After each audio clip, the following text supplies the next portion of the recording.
All right, today we're pulling back the curtain on data analysis to look at the essential, often invisible work that really makes it all possible. It's called data wrangling, and honestly, it's the foundation that every single great insight is built on. So let me ask you a question. When you picture a data scientist, you probably imagine someone building these incredible charts, uncovering some kind of groundbreaking trend, right? But what if I told you that's just a tiny piece of their job? The vast majority of their time is actually spent just getting ready. So why is that? Well, it's because raw data, the stuff we pull from the real world, almost always looks something like this. It is a complete mess. Just look at that independent state column. We've got totally different formats. We've got NAT, which means not a time. Then you have missing values like NAN for population. A computer, it just can't make any sense of this chaos. Before you can even think about finding answers, you have to clean up the questions.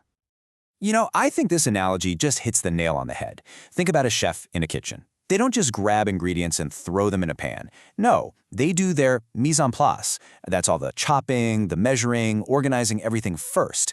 Data wrangling is the data scientist's mise en place. It's that critical prep work that makes sure the final result is accurate, reliable, and actually makes sense.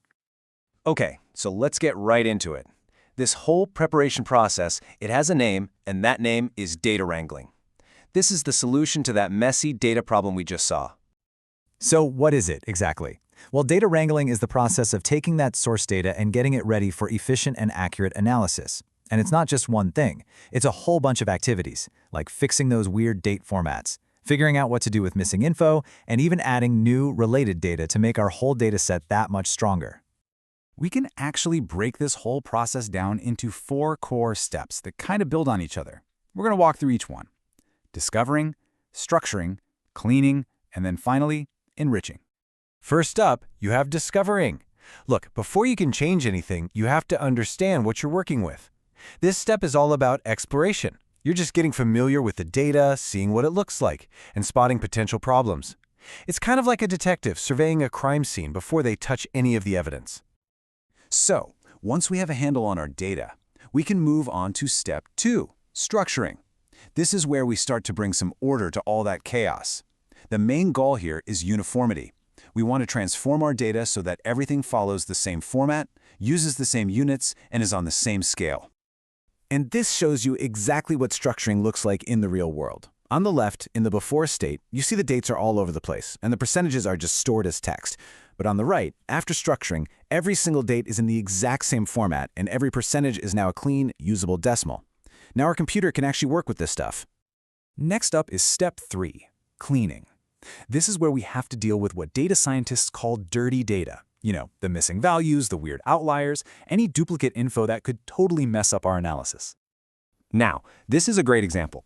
Check out this row for Antarctica. It's just full of missing values because, well, it doesn't have a permanent population or an independent state, right? If we kept this row in, it would throw off all our calculations. So, during the cleaning step, we just get rid of it. Simple as that. And just by doing that, we improve the overall quality of our data set. All right, our final core step is enriching. This isn't just about fixing the data we already have, it's about making it even more powerful. We can do this by creating new features from the ones that already exist, or even by bringing in new data from other places. And here is a perfect example of that.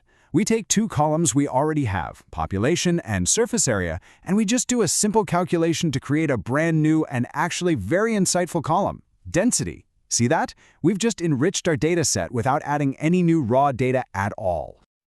Now, before we see the big payoff for all this work, let's take a quick detour.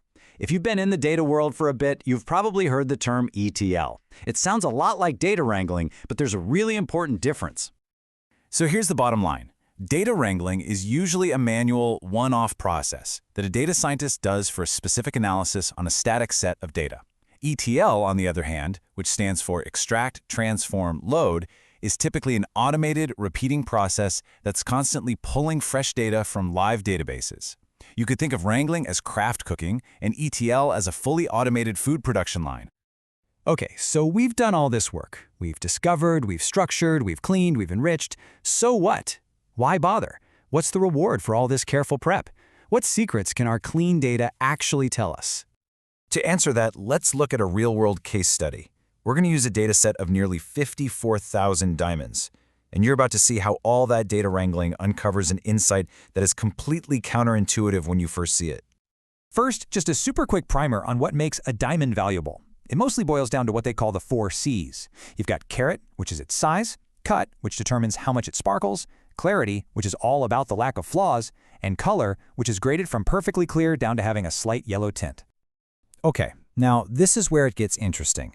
Logically, you would assume that the best cut, the ideal cut, would have the highest average price.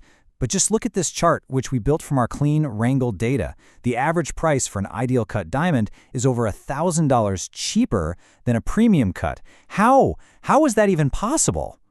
And this is where the power of our clean, multifaceted dataset really shines.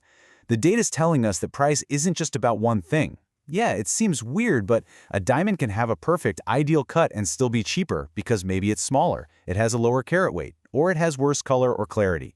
The premium cut diamonds in this particular dataset just happen to be bigger on average, and that's what drives their average price up, even if their cut isn't technically the best.